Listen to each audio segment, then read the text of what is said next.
नमस्कार, मैं हूं हेमेंद्र शर्मा और आप देख रहे हैं एमपी राउंडअप।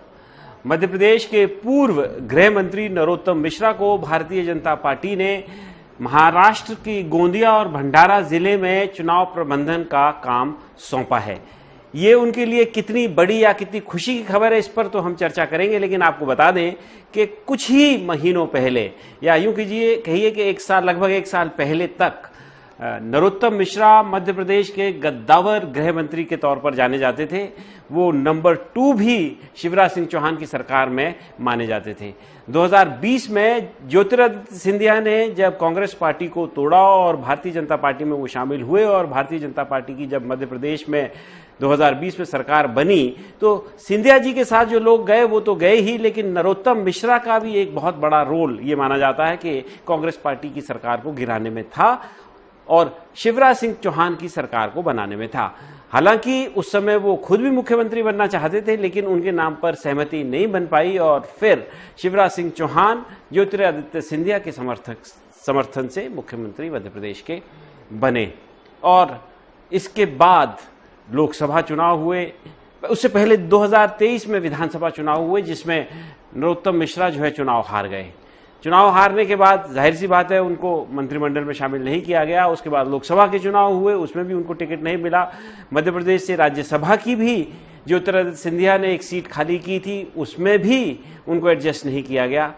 और अब जो है एक ही सीट बाकी बची है, उनके लिए पद बचा है, और वो है शायद जब मौजूदा जो प्रदेश अध्यक्ष है उनका कार्यकाल खत्म ऐसे हो चुका है, जब उनको रिप्लेस किया जाएगा तो क्या उनको मध्य प्रदेश का अध्यक्ष बनाया जा सकता है। और ये जो उनको प्रभार सौंपा गया है, इससे पहले वो मध्य प्रदेश में एक टोली इन्होंने बनाई थी भारतीय जनता पार्टी ने, जो कांग्रेस पार्टी से लोगों को भारतीय जनता पार्टी में शामिल करते थे, उसके वो अध्यक्ष थे।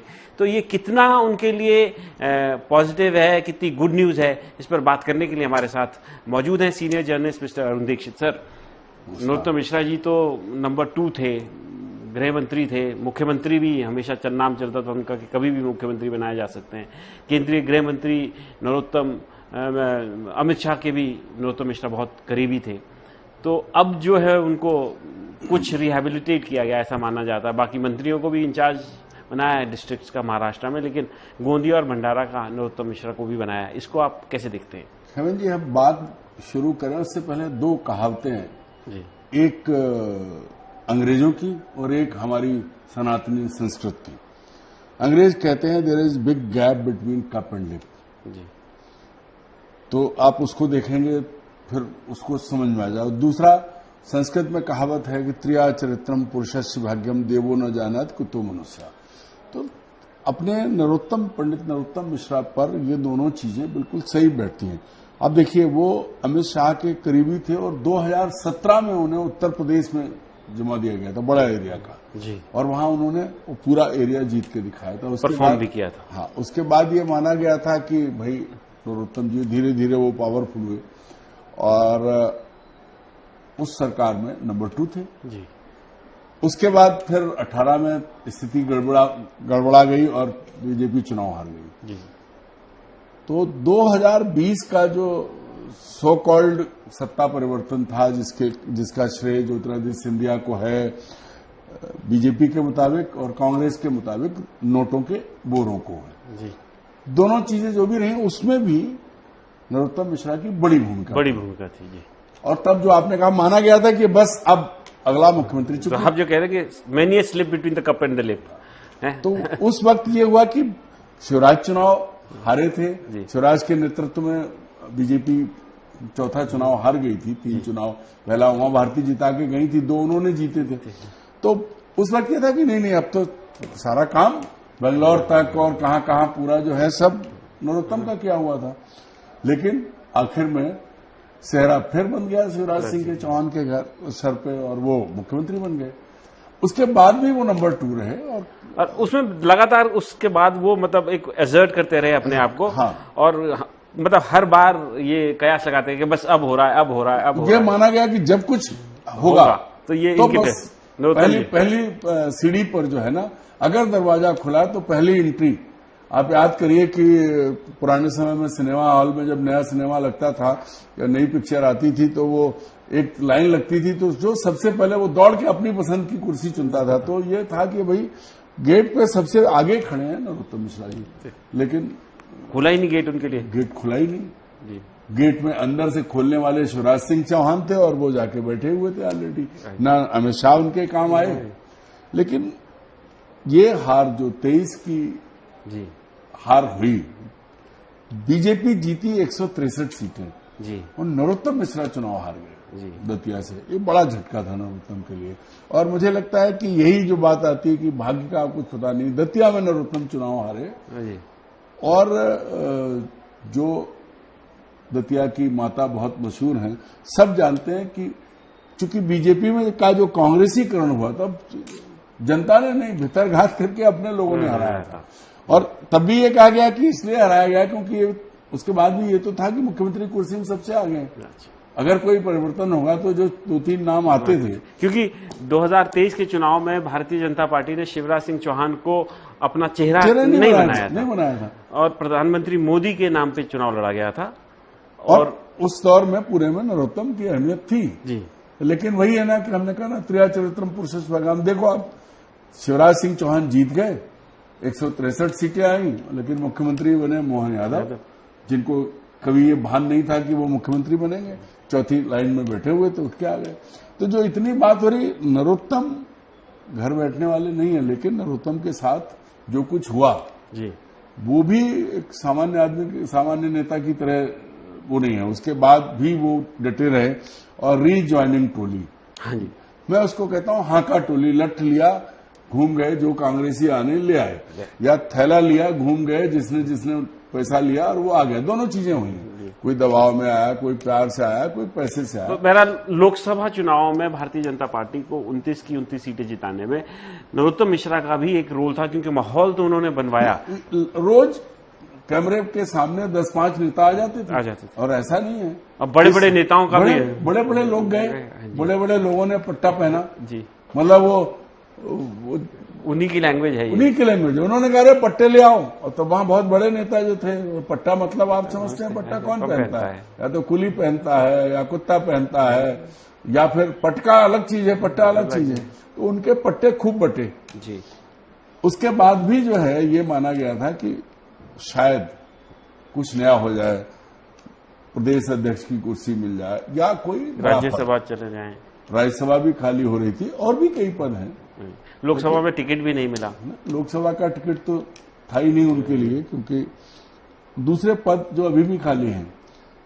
अब फिर से जो है हमारे गांव में एक कहावत है कि जोत दिया है, जोत दिया जी। ये जो भंडारा और गोंदिया दोनों मध्य प्रदेश की सीमा से लगे इलाके हैं जी, लेकिन उत्तर प्रदेश वाले इलाकों की तुलना में ये डिफरेंट है जी। गोंदिया और भंडारा दोनों जो है ये नक्सल प्रभावित एरिया में आते हैं और उधर वो प्रफुल्ल पटेल का एरिया है। तो ये भी देखना होगा कि वहां पर बीजेपी करती क्या है, सीट उसके हिस्से में आती है कि अभी एनसीपी का क्या खेल होता है, इसके बाद तय होगा। लेकिन एक बात पक्की है कि नरोत्तम को आसान टास्क नहीं दिया गया है। अच्छा, काम जो है बहुत कठिन है और शिवराज सिंह चौहान जी की ससुराल भी है गोंदिया। हाँ, वो तो भाई ससुराल से साधना भाभी का घर है वहां और उनका बड़ा असर रहा है।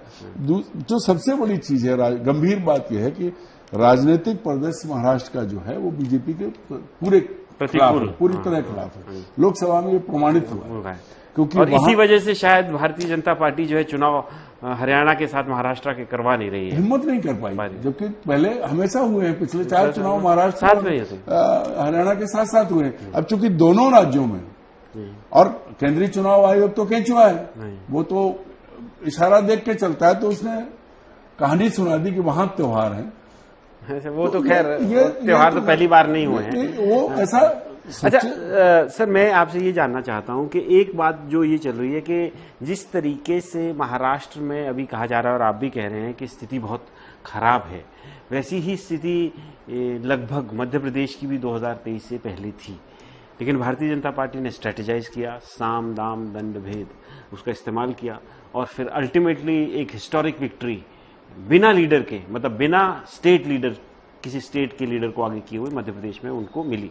क्या आपको लगता है कि महाराष्ट्र में भी उसी स्ट्रैटेजी पर भारतीय जनता पार्टी काम कर रही है और उसी स्ट्रैटेजी के तहत कैलाश विजयवर्गीय, नरोत्तम मिश्रा और विश्वास सारंग को वहां का मतलब चुनाव प्रबंधन का इंचार्ज बनाया गया कुछ इलाकों का, क्योंकि कुछ ऐसा ही मध्य प्रदेश में भी भारतीय जनता पार्टी ने 2023 में किया था। हेमेंद्र जी, आप सही कह रहे हैं, लेकिन परिस्थितियां बिल्कुल अलग है। मध्य प्रदेश में बीजेपी ने कांग्रेस में जितनी घुसपैठ बना ली थी कि सारे कांग्रेसी, सिंपल सी बात है, मैं नहीं कहता ये बात, कांग्रेसी कहते हैं खरीद लो और कांग्रेसी बिके या डरा लो, जेल चले जाओगे, किसी न किसी उसमें, मतलब अब जब लोकसभा में सांसद प्रत्याशी अपना नॉमिनेशन वापस ले ले और खजुराहो में जो है उसका नॉमिनेशन रद्द हो जाए और वो कोई उसका वो नहीं करे, तो मतलब मध्य प्रदेश का जो एजेंडा है वो सेट किया गया था। और वो सेट, उसमें चुनाव आयोग, मैं पूरी जिम्मेदारी और दावे के साथ कहता हूं, उसमें चुनाव आयोग, कांग्रेस के गद्दार नेता और माता लक्ष्मी का बड़ा योगदान था। विधानसभा चुनाव, लोकसभा चुनाव में आप और हम फील्ड में गए थे, कम से कम 5 जगह तो ये तय था कि परिस्थिति बड़ी खराब है, कांग्रेस जीत सकती है और कड़ी टक्कर थी, लेकिन वही हुआ। उत्तर प्रदेश से लगे हुए तमाम इलाकों में स्थिति बहुत अंतर खराब कम थी। रहा है, पर हेमंत जी बात वही है कि जो 163 सीटें जीते, सब जानते हैं कैसी व्यवस्था हुई, कोई भी एग्जिट पोल एक को छोड़ के, और वो भी उसने भी छत्तीसगढ़ और राजस्थान बीजेपी को हराया था, सिर्फ मध्य प्रदेश। तो वो चारों राज्यों का जो खेल था वो स्वीप किया, उसमें एक ईवीएम, दूसरा इलेक्शन कमीशन और तीसरा मैनिपुलेशन। क्या वो खेल महाराष्ट्र में नहीं किया जा सकता? मैं वही बात कहने जा रहा हूं कि वो अब महाराष्ट्र में नहीं, क्योंकि महाराष्ट्र में जितनी जोड़ तोड़ की, महाराष्ट्र में वहां शरद पवार हैं, वहां ठाकरे हैं, वहां कांग्रेस है, ये तीनों एक हो रहे हैं और मजबूत हैं तीनों। ये तीनों मजबूत हैं। इनके आगे इनको जो करना था ये कर चुके हैं, पहले लोगों ने खरीद लिया।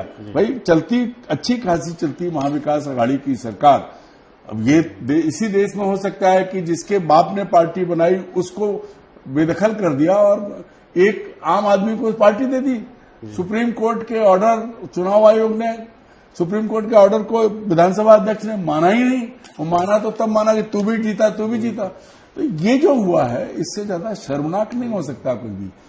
इसी की वजह से लोग नाराज हैं और लोकसभा में उसको प्रमाणित किया है। और वहां समेट पाना, वहां जो रायता फैला है बीजेपी का, और बीजेपी के भीतर भी बहुत कलह है, क्योंकि उनका भी हक मारा जा रहा है बीजेपी नेताओं का, उसे समेट पाना।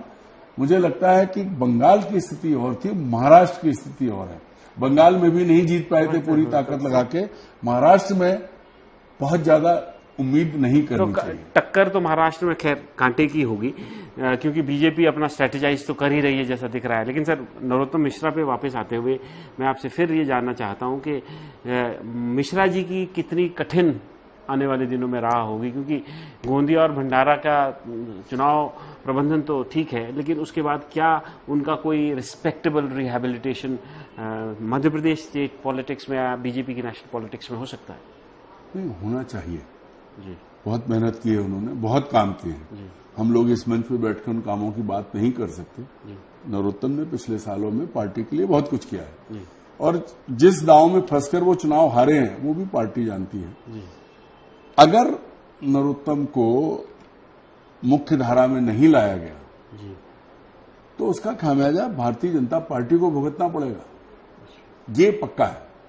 नरोत्तम को मुख्य धारा में लाना होगा, उन्हें काम देना होगा, क्योंकि उनको खाली बैठाने के बाद, अभी ठीक है चुनाव 4 साल बाद होंगे, लेकिन 4 साल में मध्य प्रदेश में बहुत कुछ बनेगा बिगड़ेगा। अच्छा सर, एक ये भी मतलब देखा गया जो नरोत्तम मिश्रा का जो वर्किंग स्टाइल था कि ब्राह्मण्स को काफी प्रमोट करते थे। वो ब्राह्मण्स अपने आप को, मतलब एक ब्राह्मणों का नेता अक्रॉस पार्टी लाइंस भी उन्होंने अपने आप को एस्टैब्लिश करने की कोशिश की और शायद कुछ हद तक वो कामयाब भी हुए। क्या मध्य प्रदेश में ब्राह्मण्स का उस तरीके से प्रेशर ग्रुप है कि वो उस तरह की राजनीति यहाँ पर कर सके? नहीं, वो तो तिलक लगाना, दतिया की पीताम्बरा माई की सेवा करना और ब्राह्मण कुल में पैदा होना, ये उनके व्यक्तिगत उसका है, लेकिन ब्राह्मणों के नेता नरोत्तम न उनने बनने की कोशिश की। अब देखिए क्या होता है कि सबसे बड़ी बात है, ब्राह्मणों में एकता करना मेढकों को तौलने के बराबर है। आप भी ब्राह्मण हैं और हम भी ब्राह्मण हैं, ये संभव नहीं है। लेकिन नरोत्तम के लिए जो है ब्राह्मण नेता बन के काम कर पाना, एक खांचे के भीतर घुस जाना होगा जिससे नहीं निकल पाएंगे। और वो फिर उसके बाद अगर वो ब्राह्मण नेता उनको ब्रांड कर दिया गया तो उनका करियर खत्म हो जाएगा। वो नेता हैं ठीक वैसे ही जैसे शिवराज सिंह चौहान ओबीसी के नेता नहीं, हालांकि वो किरार समाज से जुड़े रहे, उसके आगे नहीं निकले, पर उन्हें नेता कहा गया। ठीक वैसे ही नरोत्तम मिश्रा को मध्य प्रदेश का भाजपा का नेता माना जाना चाहिए, ब्राह्मणों के नेता वो नहीं। सर फिर मेरा थोड़ा सा एक इसी से जुड़ा हुआ लास्ट सवाल कि क्या उनको जब बात चली कि वो मध्य प्रदेश के मुख्यमंत्री बनेंगे या बन रहे हैं, बनने वाले हैं, या दरवाजा कभी खुलेगा अंदर जो जाएगा वो सबसे पहले नरोत्तम मिश्रा जी होंगे, क्या इस वजह से वो दरवाजा नहीं खुल पाया क्योंकि वो ब्राह्मण थे? क्योंकि ओवरऑल तो मध्य प्रदेश में ओबीसी पॉलिटिक्स हो रही है कि ओबीसी ही अब नेतृत्व करेंगे सरकार का, क्या वो कारण था? एक बड़ा कारण ये भी था कि उनके नाम के आगे मिश्रा लगा हुआ था। दूसरा बड़ा कारण था कि सबको ये दिख रहा था कि वो क्या कर सकते हैं। एक चलती सरकार छीन लेना, उसमें अहम भूमिका निभाई थी, तो उनकी योग्यता तो वो प्रमाणित कर चुके थे। पर जब ज्यादा योग्य होता है, आप समझिए कि कभी भी जो हाईकमान होती है तो बहुत ज्यादा शार्प आदमी को फिर वो बढ़ने नहीं देते, उनको फ्रेम में रखते हैं, उनके ऊपर एक ऐसा आदमी बिठा के रखते हैं जो उनको कंट्रोल करता रहे या जो उलझा रहे उनमें। तो नरोत्तम मिश्रा शार्प हैं, इसमें कोई शक नहीं है, लेकिन जातीय गणित वो अब ब्राह्मण पूरे देश में कहीं भी जी, मुझे नहीं लगता कि अब जो जातिगत जनगणना की बात हो रही है तो इस देश की राजनीति में ब्राह्मण और अपर कास्ट सो कॉल्ड उनके लिए कोई जगह बचने वाली है, क्योंकि धीरे धीरे लिमिटेड स्पेस होगा। मतलब लीडरशिप जिस तरह से परिस्थितियां बना दी गई हैं राजनीतिक दलों ने, एक तो समाज में जातीय खाई बहुत गहरी होगी। आप अभी सिर्फ धर्म और संप्रदाय की बात मत करिए, आने वाले दिनों में जैसे पुराने बिहार में रणवीर सेना और अलग तरह की चीजें होती थी, आने वाले दिनों में ये राजनीति अगर इसी तरह चलती रही तो बहुत खतरनाक दौर आने वाला है। नरोत्तम लोगों के बीच में लोकप्रिय हैं, उन्होंने लोगों की मदद की, लोगों से मदद ली, उन्हें काम कराना आता है। बस ये है कि सही समय पर दरवाजा खुल जाए जिसके बाहर खड़े, इसका इंतजार हमें करना चाहिए, उन्हें भी। तो नरोत्तम मिश्रा इंतजार कर रहे हैं सही समय का। ये बात बिल्कुल ठीक है कि वो बहुत काबिल हैं और उनमें पोटेंशियल है, लेकिन जैसा कि हमारे एक्सपर्ट ने भी बताया कि कई दफ़ा ऐसा होता है कि जो ज़्यादा काबिल आदमी होता है, ज़्यादा काबिलियत वाला व्यक्ति होता है, उसको थोड़ा सा टेम भी किया जाता है। शायद नरोत्तम मिश्रा के साथ यही हुआ और एक जो बहाना मिला सबको, वो उनकी जो दतिया से विधानसभा चुनाव में हार हुई, उसके बाद उनको आगे बढ़ने या यूं कहिए पीछे उनकी टांग लगातार हमेशा खींचती चली गई। एमपी राउंडअप में आज सिर्फ इतना ही, कल फिर मुलाकात होगी, तब तक के लिए थैंक यू, गुड बाय।